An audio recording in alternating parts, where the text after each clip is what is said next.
Hello and welcome to another edition of Community Forum. My name is Joseph Feaster, the host of the program, and today we have a program which deals with politics, Stoughton elections, and the like. And I have the pleasure of having two of the successful candidates who ran for elective office here in Stoughton here in 2015. One is Molly Cochran, who is the candidate who was successful in the school committee race and is now a school committee woman. And also Bob O'Regan, who was successful and topped the ticket as well in his race for the selectmen. So I want to say welcome to both you, Molly, Bob. Congratulations, first and foremost. I didn't have the pleasure, Jeffrey Pickett and me, we didn't have the pleasure of having an opportunity to speak with you on election night. I understand you had quite some revelries at our beers and had great food. I came by later, but everybody was gone, so they took all the food away. I was helping the wait staff clean up. But nonetheless, I heard you had a great time and a great turnout there, but congratulations in your election. Thank you very much. Molly, I want to come to you. First-time candidate, out of the box, winning 7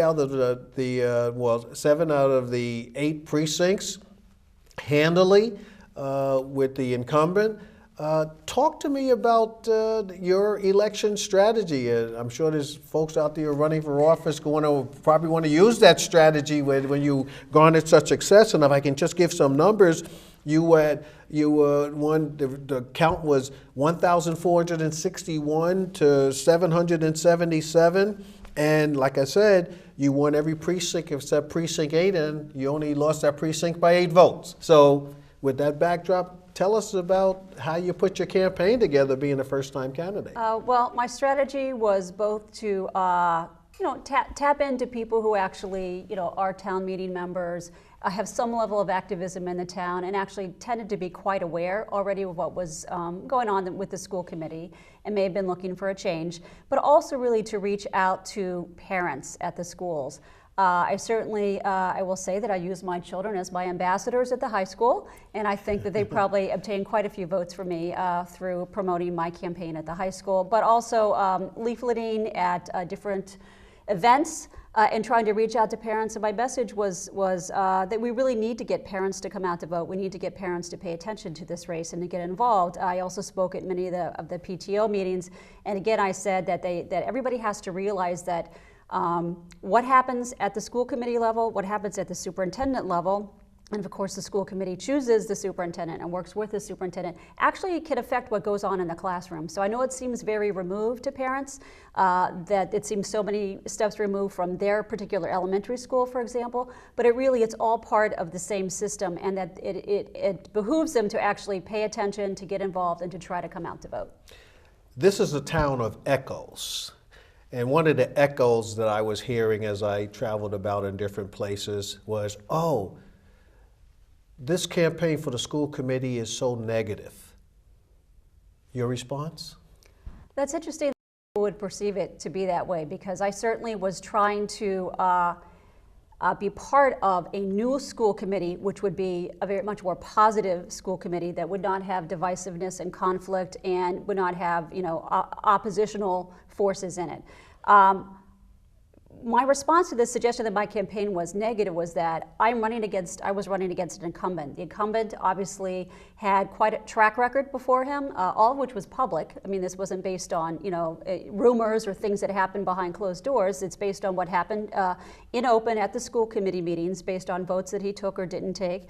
I thought that that was information that the voters should be informed about, should make their decision based on that. So, I will quite frankly say, I wouldn't have run for school committee if I didn't think that I couldn't make a more positive contribution and help the school system. So therefore, I did have to make a distinction between my predecessor's approach and his style and what I hope to achieve when being on the school committee. So if people took that to be a negative campaign, I think there's a certain amount of political reality in a political campaign that you do. An incumbent runs on his record and defends his record, and the person, the opposition, would obviously try to critique that record. And I'm going to help because I deal with a lot of political issues. I'm just going to leave the issue and explain it this way. A negative campaign is when you're talking about someone's family, some of their personal issues, personal life. That's a negative campaign. What I perceived that you did was exactly what you stated, was you took the issues of a person's record and you ran against them based upon his record. Yes. Bob O'Regan. You corrected me on the program. This wasn't your third time running. This was your second term, and I got that down. I'm clear on that now. But you topped the ticket. 1,134 votes to 1,034 to Mr. Cohn, who won, to Ms. Walsh at 1,013, and Mr. Brown at 823. And you had you won your precinct, and also in terms of my precinct, precinct 4. Let's talk about your campaign, because I know I read a lot of your campaign material. I read a lot of your campaign ads that you had in the penny savers, as well as yours, Molly's, and others, and the other candidates. I found it to be, from my observations, the most that I've seen in the penny saver, in terms of ads that people put in, but in terms of talking about what you wanted to do. And I will restate here, there were some that accused me of giving you questions before some of the other programs, and I wanted to be able to say that you're just intelligent enough to have been able to answer anything that I may have asked you during that time. So I wanted to restate that here. But let's talk about your campaign, your strategy. You're running as an incumbent. 4 candidates, that's been unprecedented, because in the prior selectmen races, there's either been no opposition or limited opposition. Let's talk about what your strategy was for your campaign. And I know the answer you're going to give me, so I'm laughing already. So you can start with that one, because I thought it was cute anyway. I just wanted to win. That's the one I wanted to hear. But let's give them the strategy that you employed to win. Really, it was doing the job. I think that if you're running for re-election, you need to tell the voters that for the time you've been in office, you've been doing the job you were elected to do. That was really the strategy that I thought I should use in a campaign for re-election. It's why the ads that we ran and the presentations that we made focused on what 3 years ago I set out as things that I would intend to do and ways I intended to conduct myself in office, and how that had worked. When we had one of our first strategy meetings, we took out the ads from 3 years ago, and we went through them. And one of the, and I really didn't know that I was doing this. We took out the ads and we went through, you did that, you did that, you did that, you did that, you did that, you did that. This is happening, this is happening, this is happening. And that's really what the strategy was. To tell you the truth, I didn't consciously say to myself, I'm going to make a strategy to run for re-election, whatever it was. It's just when the time came to campaign, I looked back at what I said I would do if I got elected, and we had accomplished a number of those things, and some of those couldn't be accomplished in one term. But there's been a lot of progress on those. And that's what we emphasized. Returned every phone call that I got, made a lot of telephone calls, met as many people as I could, and try to help folks understand how town government works. That was basically it. And in a nutshell, it's doing the job you're elected to do. I've always coined in my political involvements the acronym MVP. I used to call it PMV, but I've changed to MVP, and I said that stands for money, votes, and people. Talk to our audience about how you assembled your campaign team. I think it's illustrative because one of the things I would love to see competitive races going forward. We don't have enough competition, and we're going to talk about the participation in town, and we're going to talk about town meeting a little bit as well, but it might just be helpful in having been candidates and also being successful, how you assemble that acronym, money, votes, and people, because it takes all of that in order to be elected. And depending upon the circumstances, which one becomes the more important or the most important issue that you have to address. How did you address that within your campaign, Bob? And then Molly, I'd like to come to you. Well, the first time I ran, I hadn't thought of running. It was somebody else's idea. I was asked, would you? And when I said I was interested, some people came out of the woodwork to volunteer. I didn't really go looking for help, which I got to tell you is an amazing thing. I would get phone calls, or someone would show up and say, I hear you're running, you're interested, can I help? This time the same thing happened, where, and I got calls from people who I don't know, who watch the selectmen meetings on television and manage to stay awake or not break their TV. And calls saying, I want to sign on my lawn. I like what you're doing. So I was very fortunate. I didn't have to go looking to assemble a team. People who thought I can help make a difference to move the town forward, by and large, contacted me and said, what can I do?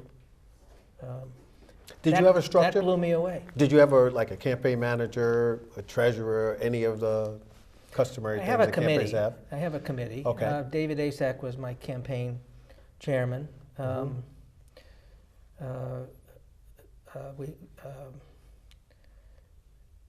But was there a hierarchy like there might be in some big election? No, we would get together from time to time informally. We would talk about it. We would get on the phone. We would see each other fairly regularly. It was a fluid kind of arrangement. Schedules made it difficult. This was a very compressed election because nobody really came out of their houses until the second week of March. For sure. And so some of the other things that you might do, you didn't do. In the first campaign, we had Sunday morning coffees, quite a few of those. We weren't able to do that because we couldn't line them up. Nobody knew if they would be able to get in or out of the house on any given Sunday because the blizzard. Well, I heard that Molly had to hold on to some poles when it was when it was windy out there. The blizzard would come on weekends, so you couldn't plan it on anything.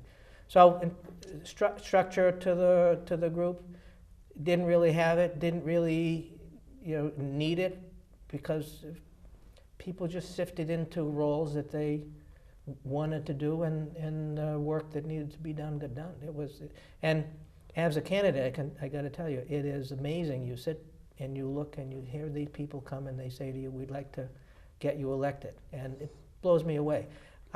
To drive around town and see your name on lawns of people you don't know because they've called you and asked if they can support you and can you get them a lawn sign. It just blows me away.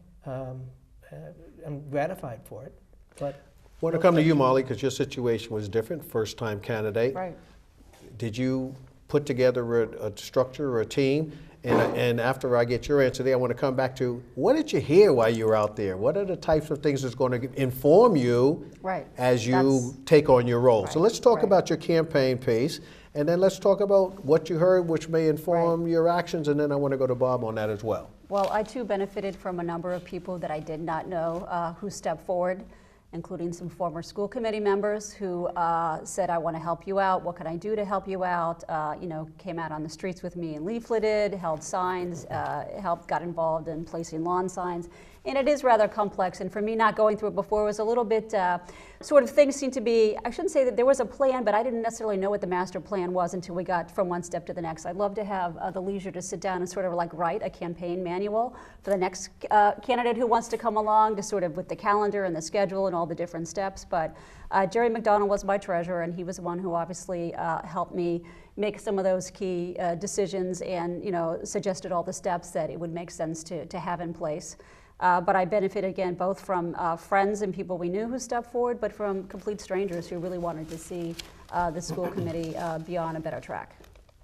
So, having done that, having been out there, I was told by another candidate, holding on to the poles is, and I'm talking about the poles, POLE, right, in order to be able to withstand some of the wind and blizzards that were out there while you were holding up signs in the square and other places.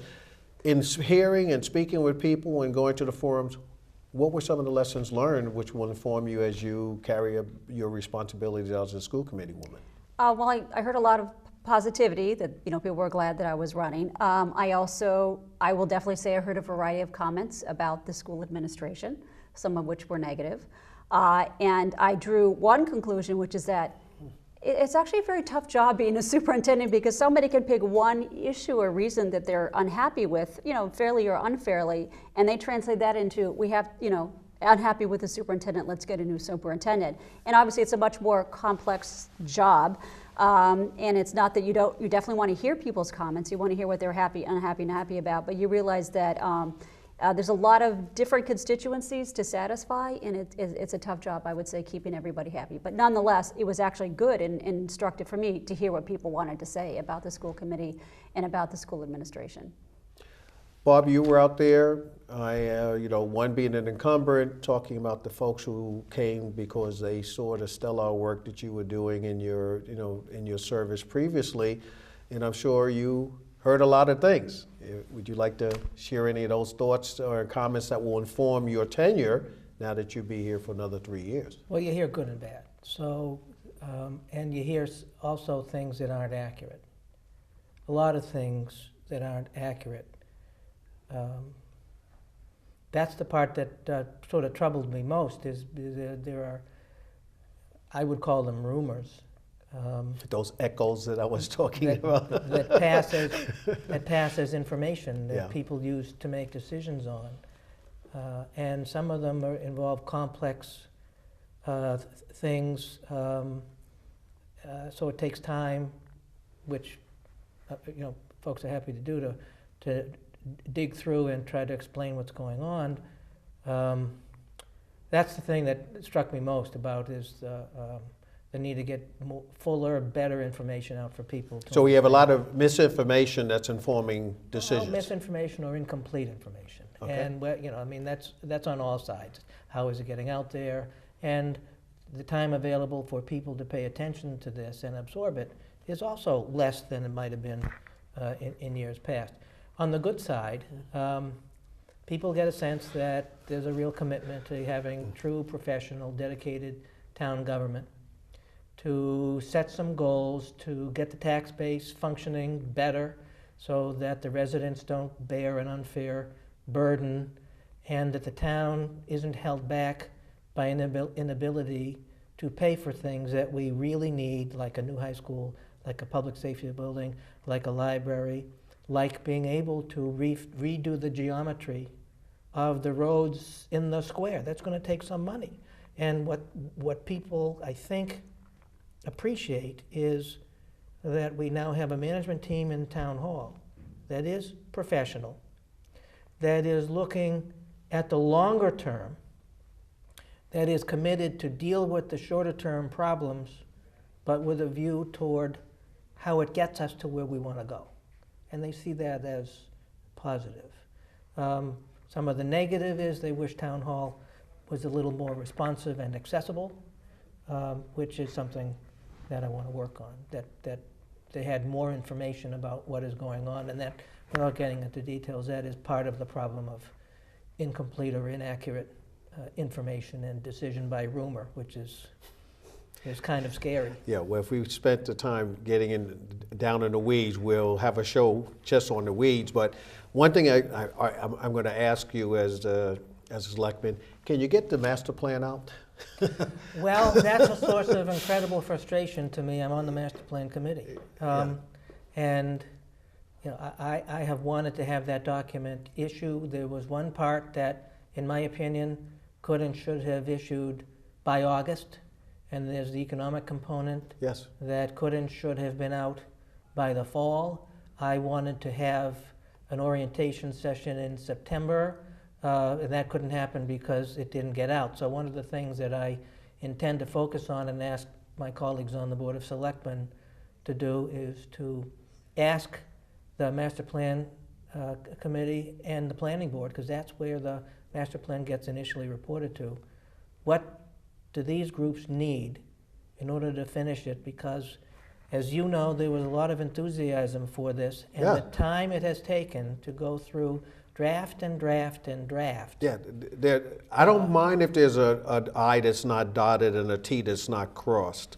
Let's get the thing out. Yeah, we don't need to spend a lot of time deciding if it's a semicolon or a comma. Right. And whether you can use a however before or after. Well, I'm going to be a bully pulpit on that particular issue. I'm with you on Yeah, it. I mean, this is just senseless, and if this can't be one of the first votes of the whatever the process goes through for the selectmen and all, I'm just going to be hammering you because this makes absolutely no sense. We have a new governor in, new administration, there's opportunities for funding. We're missing all of that because we can't refer back to our master plan. So you do a community forum on what's going on with the master plan. Yes. I'll be happy to come back. Okay. I'll get Joe Scardina to come and the town planner to come. You want to have a live audience that they can ask questions, we'll do that. Use your sport line for people to call in, Yep. and let's get this thing cracking. Sounds like a plan. Now, as you mentioned, okay, major pieces of issues around that which affect the schools. I mean, we're talking about a new high school, Right. and all of, and that whole process. You want to talk a little bit about that as you foresee, because I know you've been paying attention to it, but now you are boots on the ground on that particular issue. So, well, I know that I believe that the subcommittee of the committee, or I should say the school building committee subcommittee, is picking the architect in the next couple of months who will do the feasibility study, which architect may or may not also go on to be the architect that builds the new high school. And apparently they are looking at sites all over town. It's not limited to the current high school site. So that much I know, and I know that again that the plan is very much in place. It is a plan in the school committee board. I'm sorry, the school committee building board is, new high school board is very much dominated by the Massachusetts state agency. So that they really are, controlling the process to a great degree. But obviously, we want to have a strong voice in there and make sure that it makes sense for the town. well, I know there's a cooperation on the need for that on both ends of Pearl Street, because what happens is that's a committee that's appointed by the town manager. So again, this speaks to that whole cooperation that we established a number of years ago between the both ends of Pearl Street and getting that done. Another issue that I'm going to say, let's get that moving. I know, Bob, you've been talking about the financing of all of these building projects that we have, and I'm sure we'll have that, and I want to save all of those for another show because we only have a few more moments here. But what's distressing to me about this election, 12.8% turnout. All those unfilled positions in town meeting, and we constantly say we have a representative democracy here, and that's what folks banter around. I'm questioning whether what we have is the way we need to continue to go in the future for town representation. And secondly, how can you as leaders, elected leaders in the town, possibly get folks to participate in the process of governing here in Stoughton? And you had the last word on the last piece. I'm going to go with you, Bob, let you have the last word on that, and then Okay. I think we'll probably be closing. What's your thoughts, Mr. Selectman? Natick had 7%. Wow. So that tells us it's not just isolated here and we're doing a little better.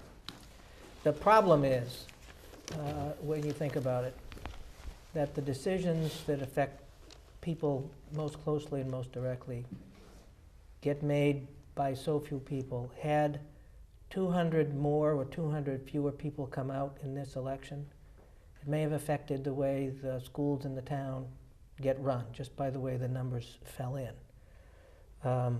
That's not good. I mean, I don't want to get into what it is, but those of us who've been here for a while can look at things that have consumed the town's attention and how much of the way that has focused has depended on the energy of certain groups that were directly affected and the general population staying out of the election.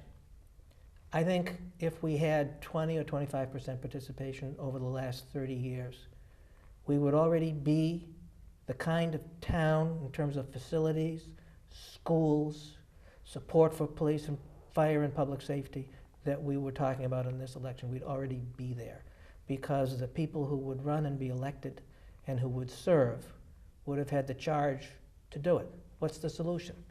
One is, if you think things need to be changed, get out and run. Because part of the problem is, I'm one of them now, you will be in 3 years, the same people run. We need fresh blood on boards and committees and service in town. Nothing disenfranchises the public more, I think, than to see the same people doing the same thing over and over again. I'm not saying people who've been participating don't continue. It's just there's other places for people to participate, to allow new things. That's one. The other thing, and I know time is short, is I'd like to get a program, some project going, because parents will do anything for their kids, right? We all know that. Yeah. So I'd like to get a project going with the schools, maybe focused on Veterans Day, because all the veterans fought so we could have the rights to do what most of us, 80-something%, don't exercise. This is how do we vote? Get a voting project going between the high school and the League of Women Voters, and set a goal for the next town election of 20% participation. Set a goal and beat it. All right. Molly, Very give you an quickly, opportunity. one thing that came to mind is I believe that tonight there is a town meeting member caucus in order to fill some of those positions, and that would be a great way for new people, even if you're not sure you want to run to be a town meeting member or be appointed, to just come out and see the process and realize there's no entry barriers to any of this. Obviously it helps to go to a town meeting, obviously it helps to watch some of these meetings on TV, obviously it helps to show up at town hall and watch a meeting. But I too feel discouraged. I remember being at the town meeting for the debate with the Selectman and School Committee. I looked around and it was all the usual suspects. I knew almost everybody in the room, and I'm a first-time candidate. So, but again, getting more new candidates in and getting sort of new sectors of people, and also just getting younger people involved in, I think is going to be key. Well, I'm going to thank you both for being here. I want to congratulate you on your candidacies. I know Bob Cohn chose not to be here today, but because he wants to get to his first selectman meeting with you and have his say there, and I respect that and want to do that. But I want to say to our viewing audience, I'm holding up a mug that's from a Mugs for Life project, which the Friends of Mass General Hospital at Maxey's has, and they're supporting the Sumner and Redstone Burn Center at Massachusetts General Hospital. You can help them by doing a $20 contribution. 100% of the funds will go to purchase equipment, service, and education for patients and families. So, with that, I think this brings the close of the program. I want to thank you once again for being here, Madam School Committee Woman Molly Cochran, Esquire, and Mr. School Committeeman, Mr. Robert O'Regan, Esquire. Thank you for being on the show. You just promoted me again.